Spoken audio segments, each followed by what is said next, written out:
John was growing stronger day by day. He was able to leave his wardroom and go down into the reception area at the entrance to the hospital. Even though he still looked strange without the left side of his head, he didn't mind. He'd almost forgotten about it. Max and Kurt now took it in turns to visit him. Kurt had been every day since the accident, and now that John was feeling better, it was a chance for Kurt to have an evening off once or twice a week. To help him adjust, Max had taken John down to the reception area. There was a small cafe area to one side where you could buy coffees and sandwiches. They were sitting there, drinking coffee and talking about what had happened in the big outside world. John was even getting his sense of humour back. On one occasion, he had seen that the cafes sold small bottles of beer. Not strong beer, but beer nonetheless. Having seen this, John had pestered him to buy one. "You can't," Max had protested. "You're not allowed to." "You are, though," said John in response. "I haven't got any money." That was true. John was still living in his hospital gown and had no money or anywhere to keep anything. "I can't," Max protested again. "It's against the rules. You'll get me into trouble." "Not if you buy it. Just say it's for you. No one would know," said John, a mischievous look crossing his face. "My God, you are feeling better, aren't you?" replied Max, smiling back at him. "Okay, I'll get you one, but only one, and if anyone sees us, then you'll get us both into trouble." Max stood up from the table and went over to the counter, where he bought 2 beers and then brought them back to the table. "Here you are," he said, putting the bottles and the plastic glasses onto the table in front of them. "Don't tell anyone," he said. "Promise," replied John, and then poured the beer from the bottle into the glass. "Cheers," he said and laughed. "Cheers," said Max. John was back. He knew it. He thought he would never see it, but here he was, the John he knew, the John he remembered, the friend he thought he had lost. A few days later, it was announced that the swelling in John's brain had died down and that they would replace his skull bone. This was done quickly and efficiently by the doctors, and a few days later he was looking like his old self again. He would have to wait in hospital now for a little time, but soon he would be leaving. He wouldn't be going home immediately, though. He would have to go to another hospital on the edge of Leuven, which wasn't more than a few kilometers away from where he was. When the day came to be moved, one of the nurses asked if either Kurt or Max would go with him to make sure he didn't get stressed by the move. It would also help for someone to be with him and then help him to settle into the new place. The hospital he was going to was mainly a psychiatric hospital based in a large, imposing building. Where John was going to be staying, however, was a modern annex away from the main hospital. It was a secure unit with locked outer doors, but it is now mainly used as an assessment of repercussions center, where people were sent to recover from major operations. He would have to be there for a few weeks while doctors assessed him, and would then decide when it was time for him to go home. Max agreed to go with him and borrowed Kurt's car for the occasion. While John went in an ambulance, Max followed in the car behind. The place was very modern and set away from the main building and overlooked fields. It was an open vista, raised slightly higher than the rest of the countryside, and it gave a view of the gently undulating fields. It really was a pleasant place to be, and he could see why they used this place for people to recover in. Max thought that he wouldn't mind staying here himself for a couple of weeks, away from the stress and strains of normal life. John settled easily into his bedroom. It had a simple bed, a wardrobe, and a small shower area to one side. The window looked out into a courtyard at the back of the hospital annex. The rest of the building was open plan and modern, with seats all one side in the main area. They were comfortable and also looked out through the picture windows onto the courtyard. There was also a common room where people could sit and read and watch TV if they wanted to. This room looked out the other way and gave a good view of the fields outside. Max stayed with him for a while and made sure that he felt comfortable. John wanted to go home, but Max said it was doctor's orders and that he would be home soon. He promised that he would come and collect him when the time was right. He also promised that both he and Kurt would come regularly to see him. It was a promise. They would be there for him. Max promised. In the first couple of days, Kurt and Max went to see John in the evening. He was settling in well, but was still really wanting to go home. He was feeling better and even feeling normal again. Also, everyone in the hospital spoke Dutch, which he did at a basic level, but there was no one there who could really have a conversation with. Also, the other patients had a range of conditions, and John felt as though he didn't really belong there. The nurses were kind to him, and a couple of them were happy to speak to him in English, which made life better, but he was still bored. The ward John was in was classed as a secure ward, which meant that the front door and the patients were not allowed to go out without one of the nurses accompanying them. He couldn't understand why he was locked in, but Kurt explained that he'd been sent there simply to recover, and it was the only place in the area that had space for him. The alternative was to either stay in the main hospital or in the psychiatric wards, which would be even worse for him. On the way home that evening, Kurt revealed that he'd watched the nurses press the PIN number off of the door key. "It's easy," he said, smiling as he drove down the road from Leuven to Teveren. "It's odd numbers. The code is odd numbers." "You know the security key to the hospital?" asked Matt, smiling at him. "Yes," he said. "It's 1357. Max laughed. "So, if John doesn't like it there or something happens, we can break him out," Max said, laughing. One thing that Max also learned from Kurt was that after speaking to one of the doctors, he discovered that part of John's brain had been removed. Apparently, when they were replacing his skull bone, they had discovered that a small part of his left frontal lobe had been damaged and was essentially dead. So before they replaced his skull, they had cut this part out. It meant that John had brain damage, and the doctors were not sure what effect it would have on him. That was why they wanted to keep him in hospital, to see how he would develop and if there were any long-lasting effects. Max learned that it is possible to damage the part of the brain without it having any serious effects, depending on where the damage had occurred. In some cases, they had lost individual functions, but the brain was still able to operate normally, and people could live their lives in a relatively normal way. The doctors had said that only time would tell as to what functions John would lose, but then again, considering the nature of his accident, he was lucky to be alive. The fact that he was recovering well and there appeared to be no problems, then John should consider himself lucky. For Max and Kurt, they were just happy that John appeared well and happy and would be coming home soon. The problems, John's demons, would come later.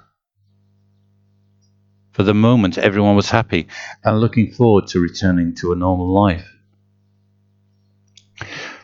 Max borrowed Kurt's car one lunchtime and headed towards the hospital. The doctors had agreed that John was well enough to go home and that he was no longer needed to stay in the hospital. Everyone had been pleased with his recovery and, considering the nature of his injuries, were surprised as to how quickly he had recovered. John had made a remarkable recovery. He never played the patient and was always in a good mood. He had never complained after all he'd been through. He had remained positive, and regardless of all the medical procedures he had had to endure, he never lost his optimistic outlook. He even appeared to enjoy the attention and became a favorite with the nursing staff. Max arrived at the hospital and was let into the ward.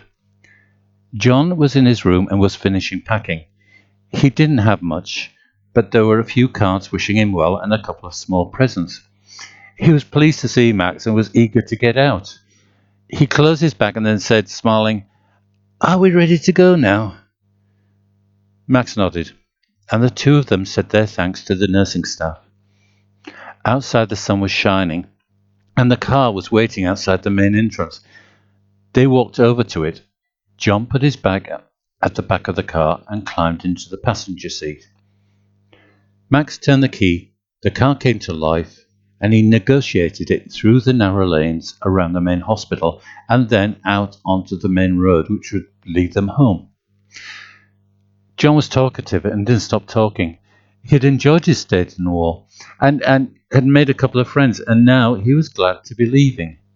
He felt well enough to leave and start living again. He was looking forward to sleeping in his own bed again. Max was surprised how little he appeared to have been affected by his accident. He still didn't remember anything about it. Even after Max had explained a little, John still didn't remember anything until he had woken up in bed after the induced coma. Kurt had told him about Karen and Wotan finding him, and that was all. Thankfully, no one had told him the details, and it was decided that he didn't really need to know. His hospital notes had been passed to his local doctor, and there was some medication that he would have to take in the short term. It was now up to his own doctor as to how long he should take it, and if there was anything else he needed to do. Their only concern that it would take longer for his skull to repair, and for the time being it was weak. Although he could live normally, he should be careful not to fall and strike his head again. That could have serious consequences. Apart from that, there was no other advice. No one had talked about what possible consequences John could have because of his brain damage. To his doctor's opinion, he had been lucky to have survived in the first place. Anything else was a bonus. The fact that he had retained the majority of his brain function was also remarkable, and as far as his doctors had concluded, he was back to normal. For the time being, Max was just happy to have his friend back in one piece. He was well, happy, and he appeared normal. It was time to go home, and hopefully there would be no more problems. John was going home, and outside the sun was shining. Life was good once John had settled in. Karen was still a regular visitor, and although the busy days of barbecues and friends were gone, there were still a few friends who would call round at the weekend. One thing that had changed in John was that he found it difficult to talk and chat with people he was not familiar with. The two guys, Max and Kurt, and Karen, were easy for him, but he became uneasy when anyone else was there. He was struggling to join in conversations and would soon become aggressive. He would also become aggressive with Max and Kurt, but the two of them would not tolerate this, especially after all the support they had given him. He was still drinking beer, but it was a light beer, and he never really got drunk. He talked about getting back to work and perhaps even restoring the choir. These were all dreams for the time being, and although he was encouraged by everyone to think this way, it became clear that he would never really be the same person he was before the accident. One of the main problems that slowly started to appear was that he had problems controlling his emotions. He had always been someone who was open and emotional, but now he would fly into a rage for no reason. It could be with anyone. It was more often directed at Max and Kurt. They were calm enough to ignore him and not retaliate. They both realized it was his condition. His illness caused this, and it was not his responsibility. It was not his fault. Perhaps he shouldn't drink as much, but that was not the cause, because generally he was a happy drinker. He was never one of these people who became aggressive or violent when he was drunk. He was the opposite. When he was drunk, he was the happiest person on the lane and everybody's friend. Drink wasn't the problem, and he certainly was not alcoholic. The decline was gradual, but for those that knew him well, and they could see that it wasn't the same John they had known before. He was quieter and more reserved. He was unsure about going out on his own. It tired him when he had to deal with other people, especially people he didn't know, or people who were in authority. The social services had agreed that he should be assessed as being disabled, so his doctor arranged for assessment to take place. To help and support him, Max decided he should go with him. John was indignant at the time, but secretly he was glad that he wouldn't have to go through this on his own. His confidence wasn't that great. They had to visit a doctor in Leuven, which meant taking the bus, as Kurt had taken his car to work. John's car had been sold weeks before, as it would have been unsafe for him to drive, as he was. They reached the doctor's surgery with little problem, and the doctor was a pleasant woman who spoke perfect English. She had received his medical notes and had them laying on the desk in front of her.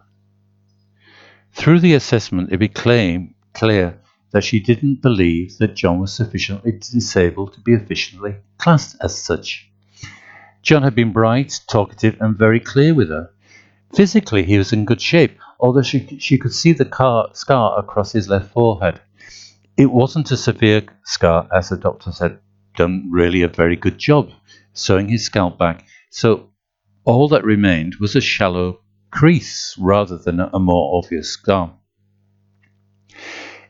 Even though the doctor was aware of his past, she didn't think that he was suitably disabled for her to class him as such.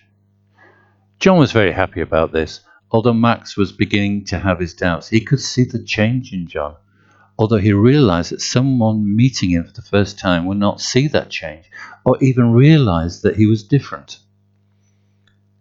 For Max, he was beginning to realize that the brain damage as a medical condition was not readily understood by this doctor. Physical disability was one thing, even mental illness was easily recognizable, and there were psychiatrists who would be there to help. Brain damage, especially specific brain damage, was relatively misunderstood, if it was understood at all. Max only knew about it because of his psychology degree and the section of it that had dealt with clinical psychology. He wasn't by any means a practicing psychologist, but he remembered his lectures as a student that dealt with specific injuries to the brain and the lack of function that could result from it. Max knew enough to know that the frontal lobe dealt with higher functions and was one of the areas that controlled emotional behavior. When the doctors had removed part of the brain, they were hoping that it would have no real effect. Max could see that removing any part of the brain must have some effect.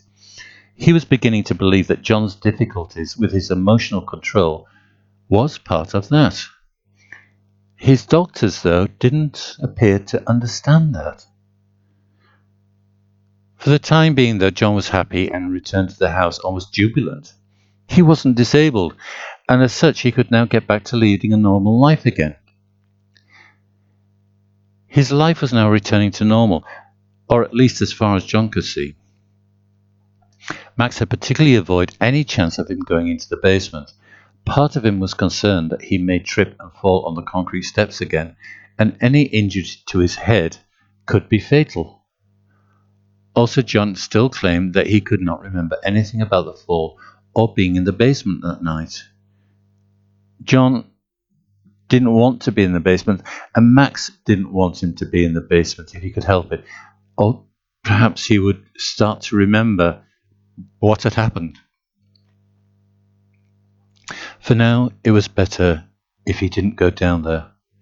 There wasn't much down there, though, the washing machine and the freezer, but nothing much else. John was happy to leave these jobs to Max. His change was coming about slowly, He would certainly explode into rage. Kurt simply walked away and wouldn't talk to John while he was shouting in anger. Max was more patient and would stand there where John went red in the face. Sometimes he would take Wotan out into the garden, and on one day he took the dog further away from the house, and the two of them sat at the far end of the garden, while in the house they could hear John screaming and throwing objects around the lounge. On one occasion, Max did lose his temper. He was finding it difficult to remain calm sometimes when John would just explode in rage with no apparent reason. They had been in the kitchen then. Without warning, John became angry about something that was completely innocent. Max, for once, exploded back at him. He'd had a temper himself, although he'd learned from an early age that he could control it. But for once, John had touched a nerve in him, and he found himself screaming back at him, even threatening, promising him that if he ever came near him again, he would throw John across the room. He would not tolerate this anymore, and if he didn't stop, he would smash his head against the wall. Max had only rarely lost his temper, and it was not something he was proud of. He stood there, his hand placed firmly on the counter in the middle of the room, and stared directly at John. He was not going to move, and it would be John this time who would be backing down. John looked at him from the other side of the kitchen. He was red in the face, and his anger was clear to see. Max was breathing heavily and wasn't sure what he was going to do next. Suddenly, a calmness crossed John's face, and he stood where he was, looking confused. Then, as Max watched, tears started to form in his eyes. John looked at Max, and then tears began to flow down his cheek. For a moment he said nothing, and then started to openly cry. Don't leave me, he said through the sobs. Please, don't leave. He looked over at Max, and as suddenly as it started, the anger was gone. Max also felt himself relax. In stunned silence, he looked at John. His eyes were almost pleading. Max walked over to him and put his arms around him. He held him close to his chest, and he could feel the tears through his shirt. Never, John, he said quietly as he held him. I'll never leave you.